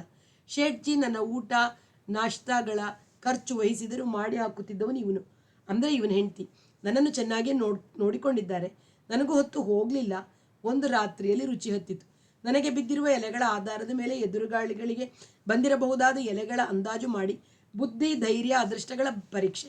15 ದಿನದಲ್ಲಿ ಅವನ ಸಮಕ್ಕೆ ಆಡುವ ಹಿಡಿತ. ಇಸ್ಪೇಟ್ನಲ್ಲಿ ಅನಿರೀಕ್ಷಿತ ಎಲೆ ಬಿದ್ದಾಗ, ಗಾಯನದಲ್ಲಿ ಅನಿರೀಕ್ಷಿತ ತಿರುವು ಕೊಟ್ಟಾಗ ಆಗುವಷ್ಟೇ ಖುಷಿಯಾಗುತ್ತೆ ಅನ್ನುವುದು ಅರ್ಥವಾಗಿ ಹಾಡುವುದರಲ್ಲೂ ಜೂಜಿನ ಗುಣವಿದೆ ಎನ್ನಿಸಿ ಏನೋ ಕಂಡು ಹಿಡಿದ ಪುಳಕ. ನಾವಿಬ್ಬರೂ ಇಸ್ಪೀಟ್ ಆಡುವುದು ಬೇರೆ ಯಾರಿಗೂ ತಿಳಿಯಕೊಡದು. ತಿಳಿದರೆ ನನ್ನ ಧರ್ಮದ ಊಟ ರದ್ದು ಮಾಡಿ ಓಡಿಸಿಬಿಡ್ತಾರೆ. ಅವನನ್ನು ನೌಕರಿಯಿಂದ ಅಲ್ಲ, ಬೈದು ಬುದ್ಧಿ ಹೇಳಿ ನಿನ್ನ ಗಂಡನನ್ನು ಹತೋಟಿಲಿಡು ಅಂತ ಗಂಡತಿಗೆ ತಾಕೀತು ಮಾಡ್ತಾರೆ. ಒಂದೊಂದು ರಾತ್ರಿ ಬೆಳಗಿನವರೆಗೂ ಆಡಿ ಆ ಹಗಲೆಲ್ಲ ನಿದ್ರೆ. ಗುರುವಿನ ಮನೆಗೆ ಹೋಗ್ತಾನೆ ಇರಲಿಲ್ಲ.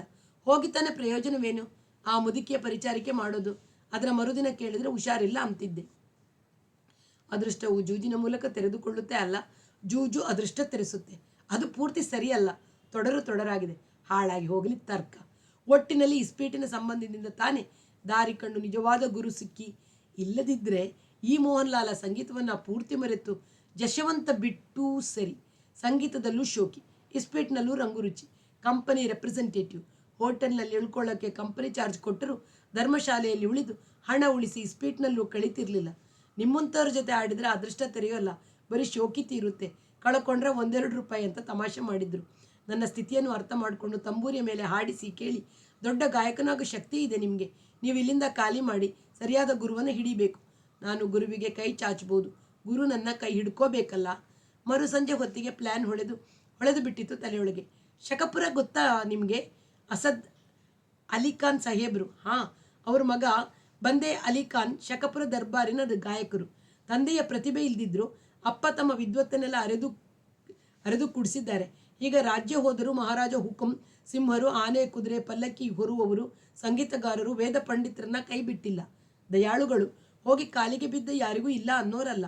ಇಲ್ಲ ಅಂದರೆ ತಮ್ಮ ರಾಜ್ಯತ್ವಕ್ಕೆ ಕುಂದು, ಪೂರ್ವಜರನ್ನ ಸ್ವರ್ಗದಿಂದ ಇಳಿಸ್ಬಿಡ್ತಾರೆ ಅನ್ನೋ ಶ್ರದ್ಧೆ. ನೀವು ಹೋಗಿ ಅವರ ಪಾದಕ್ಕೆ ಬಿದ್ದು, ಹೇ ಪ್ರಭು, ತಮ್ಮ ದರ್ಬಾರ್ ಉಸ್ತಾದ್ ಬಂದೆ ಆಲಿ ಖಾನ್ ಸಾಹೇಬ್ರಿಂದ ನನಗೆ ಸಂಗೀತ ಕಲಿಸಬೇಕು. ಇಲ್ದಿದ್ರೆ ನಾನು ಚಿತ್ರಾ ನದಿಗೆ ಬಿದ್ದು ಪ್ರಾಣತ್ಯಾಗ ಮಾಡ್ತೀನಿ.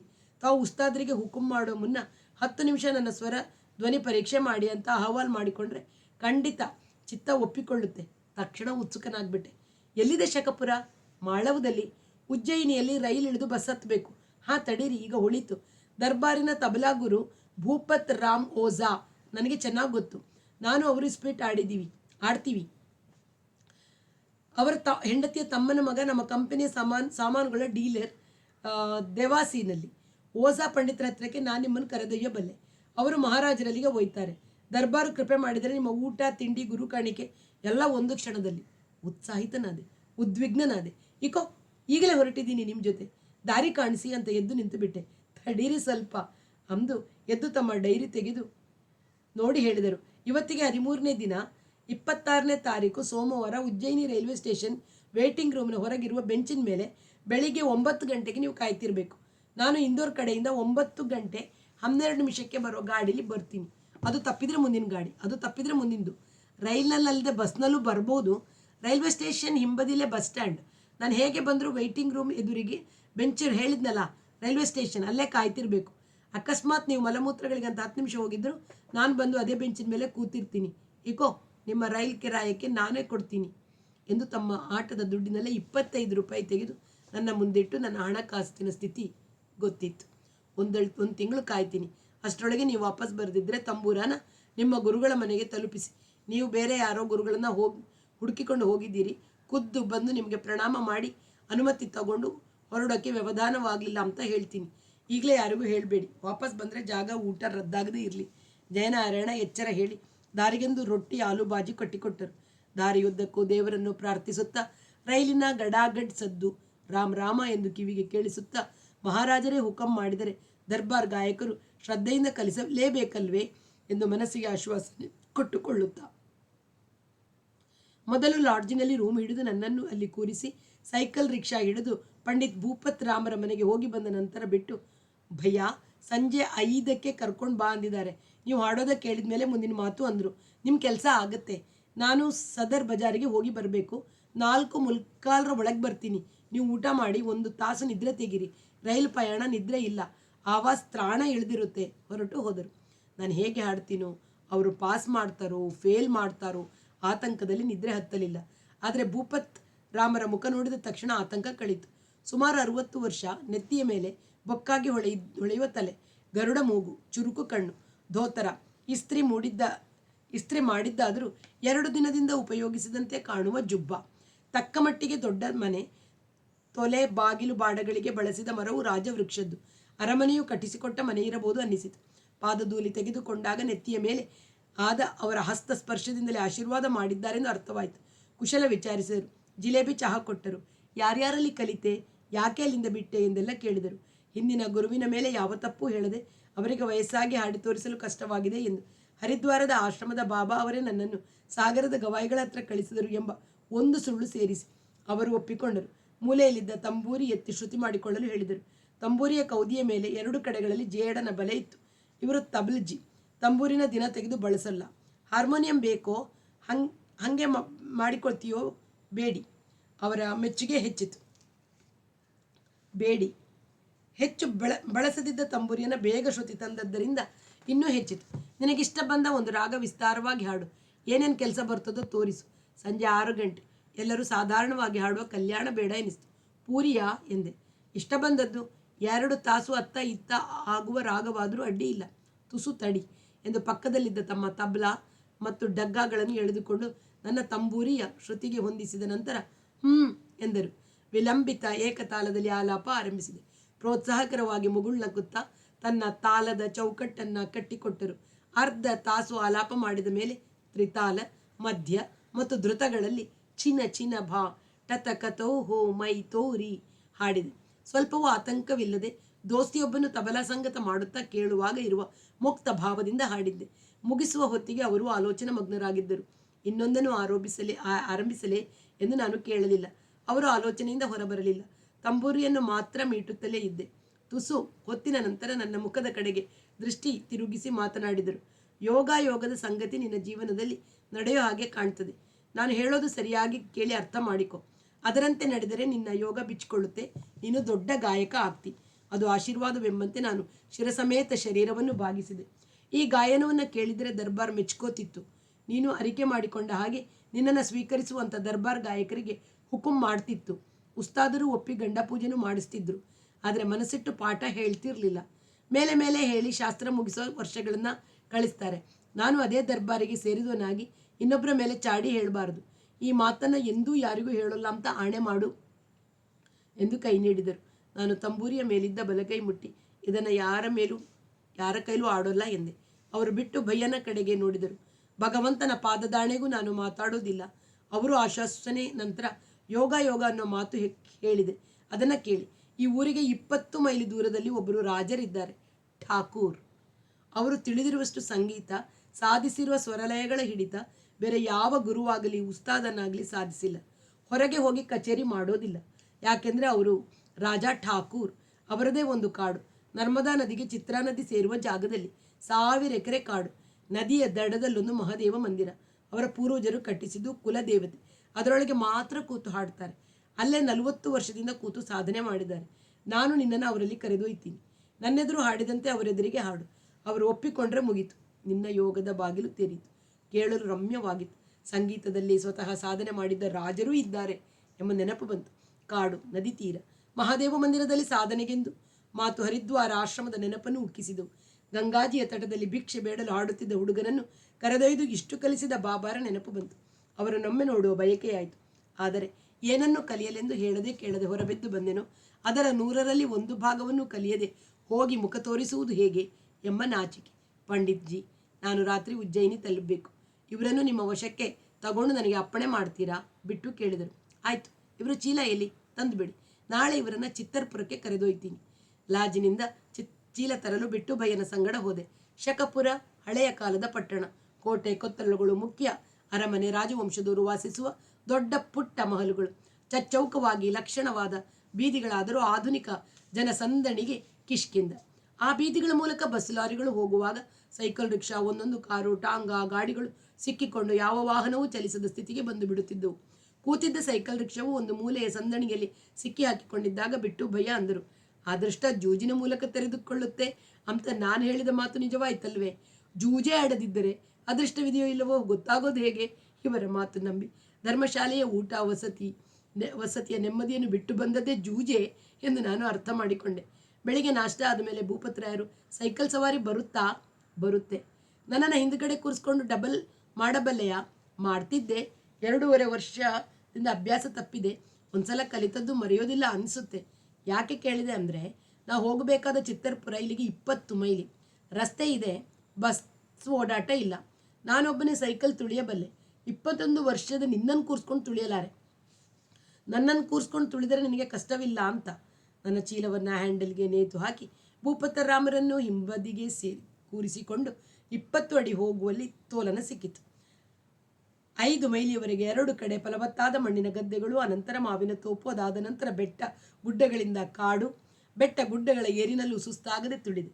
14 ಮೈಲಿ ಕಳೆದ ಮೇಲೆ ಅಡ್ಡ ಬಂದ ಒಂದು ನದಿ, ಅದೇ ಚಿತ್ರಾ ನದಿ. ಭೂಪತ್ರಾಯರು ಹೇಳಿದರು, ಕೆಳಮಟ್ಟದ ಒಂದು ಸೇತುವೆ. ಮಳೆಗಾಲದಲ್ಲಿ ಪ್ರವಾಹ ಬಂದಾಗ ನೀರು ಸೇತುವೆಯನ್ನು ಮುಳುಗಿಸಿ ಹರಿಯುತ್ತದೆಂದು ನೋಡಿದರೆ ತಿಳಿಯುತ್ತಿತ್ತು. ಈಗ ಕಮಾನುಗಳ ಕೆಳಗೆ ಸಣ್ಣಗೆ ಹರಿಯುತ್ತಿದ್ದ ಝರಿ. ಟಾರು ಸಿಮೆಂಟುಗಳಿಲ್ಲದ ಮಣ್ಣು ರಸ್ತೆ. ನದಿಯನ್ನು ದಾಟಿ ನಂತರ ಮತ್ತೆ 2 ಕಡೆಗೆ ಹೊಲಗದ್ದೆಗಳು. ಬಲಕ್ಕೆ 3 ಮೈಲಿ ದೂರದಲ್ಲಿ ನರ್ಮದಾ ನದಿ ಇದೆ. ಭೂಪತ್ರಾಮರು ಹೇಳಿದರು, ಚಿತ್ತರ್ಪುರವು ಶಕಪುರದಂಥ ಪಟ್ಟಣವಲ್ಲ. ಪಟ್ಟಣಕ್ಕಿಂತ ಊರು ಅನ್ನುವ ಹೆಸರು ಇದಕ್ಕೆ ಹೆಚ್ಚು ಹೊಂದುತ್ತೆ. ಆದರೆ ರಾಜಧಾನಿಯ ಶೈಲಿಯಲ್ಲಿ ಕಟ್ಟಿದ್ದುದರಿಂದ ಚಚ್ಚೌಕ ರಸ್ತೆಗಳು, ದೊಡ್ಡ ಕೋಟೆಯ ಬಾಗಿಲು, ಸಾಲು ಮನೆಗಳು, ಮುಖ್ಯ ರಸ್ತೆಗಳಲ್ಲಿ ಅಂಗಡಿ ಮುಂಗಟ್ಟುಗಳು, ವಿದ್ಯುತ್ತಿನ ಬೀದಿ ದೀಪಗಳು. ರಾಜಾ ಸಾಹೇಬರ ಅರಮನೆ ಇದ್ದದ್ದು ಊರ ಹೊರಗಿನ ದಿಬ್ಬದ ಮೇಲೆ. ಅದರ ಸುತ್ತ ಹಿಂಬದಿಗೆ ದೊಡ್ಡ ದೊಡ್ಡ ಮರಗಳು. ಕಟ್ಟಡದ ಔನ್ನತ್ಯಕ್ಕೆ ದಿಬ್ಬದ ಎತ್ತರವೂ ಸೇರಿ ಅರಮನೆ ಎದ್ದು ಕಾಣುತ್ತಿತ್ತು. ಆಗ ನಾನು ಹೆಚ್ಚು ಅರಮನೆಗಳನ್ನು ನೋಡಿರಲಿಲ್ಲ. ಭಾರಿ ಅಲ್ಲದಿದ್ದರೂ ಅರಮನೆ ಅಂತ ಯಾರಾದರೂ ಹೇಳಬಹುದಾದ ಕಟ್ಟಡ. ಸೈಕಲನ್ನು ದೂರದಲ್ಲಿ ನಿಲ್ಲಿಸಿ ನಾವು ಗೇಟಿಗೆ ಬಂದೆವು. ಭೂಪತರಾಮರಿಗೆ ಅಲ್ಲಿ ಮಾನ್ಯತೆ ಇತ್ತೆಂಬುದನ್ನು ಕಾವಲುಗಾರನು ಅವರಿಗೆ ಸೆಲ್ಯೂಟ್ ಮಾಡಿ ದರ್ಬಾರ್ ಇದ್ದಾರೆ ಎಂದು ಹೇಳಿದ ವಿನಯದಿಂದಲೇ ತಿಳಿಯಿತು. ಇನ್ನೊಬ್ಬ ಡವಾಲಿ ಬಂದು ನಮ್ಮಿಬ್ಬರನ್ನು ಪ್ರತೀಕ್ಷೆಯ ಕೊಠಡಿಗೆ ಕರೆದೊಯ್ದು ಸೋಫಾದ ಮೇಲೆ ಕೂರಿಸಿದ. ಭೂಪತರಾಮರು ನನ್ನ ಕಿವಿಯಲ್ಲಿ ಹೇಳಿದರು, ನಿನಗೆ ಮೊದಲೇ ಹೇಳೋದು ಮರೆತಿದ್ದೆ. ರಾಜಾ ಸಾಹೇಬ್ರ ಸಂಗಡ ಮಾತನಾಡುವಾಗ ಸ್ವಲ್ಪ ವ್ಯಾಕರಣ ಪರಿವರ್ತನೆ ಮಾಡ್ಕೋಬೇಕು. ತಾವು ಹೀಗೆ ಹೇಳಿದಿರಿ ಅನ್ನಬಾರದು. ದರ್ಬಾರ್ ಹೀಗೆ ಅಪ್ಪಣೆ ಕೊಡಿಸಿತು ಅನ್ನಬೇಕು. ತಮಗೆ ಹೇಳ್ತೀನಿ ಅನ್ನಬಾರದು.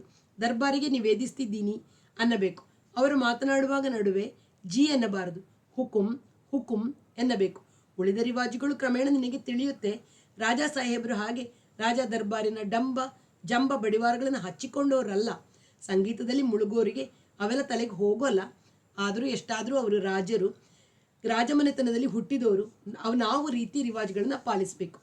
ಅಷ್ಟರಲ್ಲಿ ಡವಾಲಿ ಅಲ್ಲಿಗೆ ಬಂದು ನಮ್ಮಿಬ್ಬರನ್ನು ಒಳಗೆ ಕರೆದ. ಒಂದು ದೊಡ್ಡ ಭವ್ಯವಾದ ಅಂಗಳ, ಇನ್ನೊಂದು ಸಣ್ಣ ಕೋಣೆ ಒಳಗೆ ಹಾಯ್ದ ನಂತರ ದರ್ಬಾರ್ ಸಾಹೇಬರಿದ್ದ ಕೋಣೆಗೆ ಕರೆದೊಯ್ದ. ಹಳೆಯ ರಾಜಶೈಲಿಯಲ್ಲಿ ಚಿನ್ನದ ಬಣ್ಣದ ಪಾಲಿಷ್ನಿಂದ ಮಿನುಗುತ್ತಿದ್ದ ನೀಲಿ ಸ್ಯಾಟಿನ್ ಮೆತ್ತೆಯ ಕುರ್ಚಿಯ ಮೇಲೆ ಕುಳಿತಿದ್ದ ಸುಮಾರು 60 ವಯಸ್ಸಿನ ಅವರು ಸುಂದರ ಪುರುಷ. ಬಿಳಿಯ ಬಿಳಿಯ ತುಂಬು ಕೂದಲಿನ ತಲೆ, ರಾಜರಿಗೊಪ್ಪುವ ಬಿಳಿ ಮೀಸೆ, ವಯಸ್ಸನ್ನು ಮುಚ್ಚುವ ಬಣ್ಣ ಕೂದಲಿಗೆ ಸೋಕಿಸಿರಲಿಲ್ಲ. ಜುಬ್ಬ ಪೈಜಾಮ ಹಾಕಿದ್ದರೂ ಅವು ಬೆಲೆಬಾಳುವ ಬಟ್ಟೆಗಳಿಂದ ಪರಿಣತ ದರ್ಜಿಯು ಹೊಲಿದಿದ್ದನೆಂಬುದು ಸ್ಪಷ್ಟವಾಗಿ ತಿಳಿಯುತ್ತಿತ್ತು. ಕೊರಳಿನಲ್ಲಿ ಮಿಲುಗುವ ಒಂದೆಳೆ ಚಿನ್ನದ ಸರ, ಬಲ ಅಂಗುಲಿಯಕಕ್ಕೆ ಹೊಳೆಯುವ ಬಿಳಿಯ ವಜ್ರದ ಉಂಗುರ, ಎಡಹಸ್ತಕ್ಕೆ ಬಂಗಾರದ ಸರಪಳಿಯ ಗಡಿಯಾರ. ಭೂಪತರಾಮರು ಮುಜರೆ ಮಾಡಿದರು. ನಾನು ನೆಲಮುಟ್ಟಿ ನಮಸ್ಕರಿಸಿದೆ. ಇವರಿಬ್ಬರಿಗೂ ಸಲಿಗೆ ಮಾತ್ರವಲ್ಲ, ನಿಕಟ ಸ್ನೇಹವಿದೆ ಎಂಬುದು ಅವರು ಎದ್ದು ನಿಂತು ಇವರ ಭುಜಮುಟ್ಟಿ ಸ್ವಾಗತಿಸಿದ ರೀತಿಯಿಂದ ನನಗೆ ಅರ್ಥವಾಯಿತು. ನನ್ನನ್ನು ಪರಿಚಯ ಮಾಡುತ್ತಾ, ಇವರು ಸಂಗೀತಾಕಾಂಕ್ಷಿ, ತಕ್ಕ ಮಟ್ಟಿನ ಶಿಕ್ಷಣವೂ ಆಗಿದೆ, ಹೆಚ್ಚಿನ ವಿಷಯ ಆಮೇಲೆ ನಿವೇದಿಸ್ತೀನಿ ಎಂದ ತಕ್ಷಣ ನನಗೆ ಸ್ವಾಗತ ಹೇಳಿ ಕುಶಲ ವಿಚಾರಿಸಿ, ಬಿಸಿಲಲ್ಲಿ ಬಂದಿದ್ದೀರಿ, ಸ್ನಾನ ಮಾಡ್ತೀರಾ, ಕೈಕಾಲು ತೊಳಿತೀರಾ, ಮೊದಲು ಊಟ ಮಾಡಿ ಆಮೇಲೆ ಮಾತನಾಡೋಣ ಎಂದರು. ಅವರ ಮಾತಿನ ಇಂಗತವನ್ನರಿತವನಂತೆ ಡೋವಾಲಿಯು ನನ್ನ ಹತ್ತಿರ ಬಂದು, ಬನ್ನಿ ಸ್ನಾನ ಊಟಕ್ಕೆ ಕರ್ಕೊಂಡು ಹೋಗ್ತೀನಿ ಅಂದ. ಕಪ್ಪಗೆ ಮಿರುಗುವ ಮಂಚ, ದೊಡ್ಡ ಊಟದ ಮೇಜು, ಸುತ್ತ ಸುಮಾರು 20 ರಾಜಶೈಲಿಯ ಕುರ್ಚಿಗಳು. ನನ್ನೊಬ್ಬನಿಗೆ ದೊಡ್ಡ ತಟ್ಟೆ ಇಟ್ಟರು. ಅದರೊಳಗೆ 5 ಬಟ್ಟಲುಗಳು, 3 ಬಗೆಯ ತರಕಾರಿಗಳು, ದಾಲು, ಕಡಿ, ಉಪ್ಪಿನಕಾಯಿ, ಖೀರು, ಮಿಠಾಯಿ, ಮೊಸರು, ಪುಲ್ಕ, ಚಟ್ನಿ. ಮೊದಲ ಕಂತು ನೋಡಿಯೇ ನನಗೆ ಖುಷಿಯಾಯಿತು. ರಾಜಭೋಜನ ಅಂದರೆ ಹೀಗಿರುತ್ತದೆ ಎಂದುಕೊಂಡೆ. ಬಡಿಸುವವರನ್ನು ಕೇಳಿದೆ. ತಬಲಾ ಪಂಡಿತರ ಊಟ ಅವರು ದರ್ಬಾರಿನ ಜೊತೆ ಬೇರೆ ಕೋಣೆಯಲ್ಲಿ ಮಾಡ್ತಾರೆ. ನನ್ನ ಬಗೆಗೆ ಹೆಚ್ಚಿನ ವಿಷಯ ಆಮೇಲೆ ನಿವೇದಿಸ್ತೀನಿ ಎಂದು ಇವರು ಹೇಳಿದ್ದಕ್ಕೆ ಇಷ್ಟು ಚುರುಕಾಗಿ ವ್ಯವಸ್ಥೆ ಮಾಡಿಬಿಟ್ಟಿದ್ದಾರೆ. ಅವರಿಬ್ಬರು ಪ್ರತ್ಯೇಕವಾಗಿ ಮಾತನಾಡಲು ಅರ್ಥ ಮಾಡಿಕೊಂಡ ನಾನು ತಲೆದೂಗಿದೆ. ಆದರೆ ಇಷ್ಟು ಚುರುಕಿನವರ ಹತ್ತಿರ ನಿಭಾಯಿಸಲು ನನಗೆ ಕಷ್ಟವಾಗೋಲ್ವೇ? ಆತಂಕ ಕಾಡತೊಡಗಿತು. ಊಟ ಭಾರವಾಯಿತು. ಡವಾಲಿ ಬಂದು, ತಮಗೆ ವಿಶ್ರಾಂತಿಗೆ ಕೋಣೆ ತೋರಿಸ್ತೀನಿ ಬನ್ನಿ ಕರೆದೊಯ್ದ. ಒಂದು ಸಣ್ಣ ಕೋಣೆಯಲ್ಲಿ ಮಂಚ, ಶುಭ್ರವಾದ ಮೇಲು ಹೊದಿಕೆ, ಲಗತ್ತಿಸಿದ ಶೌಚಾಲಯ. ಮಲಗಿದ ತಕ್ಷಣ ನಿದ್ರೆ ಬಂತು. 20 ಮೈಲಿ ಕುತೂಕಲು ರಸ್ತೆಯ ಬಿಸಿಲಿನಲ್ಲಿ ಡಬಲ್ ರೈಲ್ ತುಳಿದಿದ್ದೆ. ಮುಂದಿನ ಭಾಗವನ್ನು ಮತ್ತೆ ಕೇಳೋಣ. ಅಲ್ಲಿಯವರೆಗೆ ಎಲ್ಲರಿಗೂ ಪ್ರೀತಿಯ ನಮಸ್ಕಾರ. ವಾಸವಿ ಸಾಹಿತ್ಯ ಕಲಾವೇದಿಕೆ ಸುಳ್ಯ.